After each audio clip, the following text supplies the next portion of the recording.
Heartbeat vertical line PBS NewsHour vertical line PBS.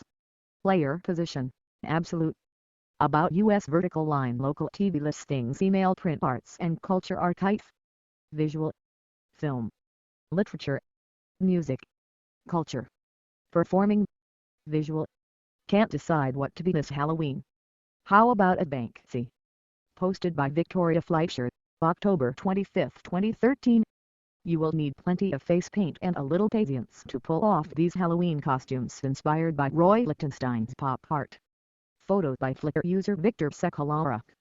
The pumpkins are out, the haunted houses are revving up their scare tactics. Halloween is just around the corner and celebrants are prepping their costumes. Do you have yours picked out or do you need a little inspiration? We got our inspiration from some creative Flickr users. We crawled the site looking for Halloween observers who channel their inner makers and built costumes based on well-known works of art. Checked out their innovative ideas and read about the stories behind them. And if you get the urge to create an ensemble yourself, read below for instructions on how you can share your Halloween pics with us. Continue reading. Make a comment vertical line read comments view. Literature. Billy Collins reflects on his collection Aimless Love and Pretending to be Serious. Posted by Victoria Fleischer, October 25, 2013. Humor wasn't always integral to Billy Collins' poetry. The former U.S. Poet Laureate thought he had to be serious, or at least pretend to be serious.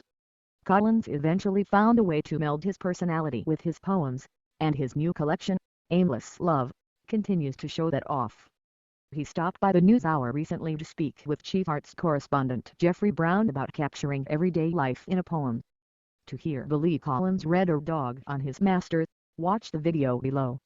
Make a comment vertical line read comments view. Literature. Reflections on the power of poetry in Detroit schools.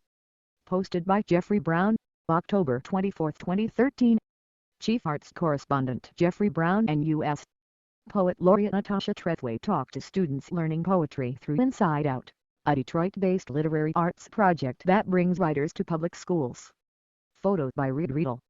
Our story on poetry in the Detroit public schools is part of a series I'm doing around the country with U.S. Poet Laureate Natasha Trethway that we call Where Poetry Lives.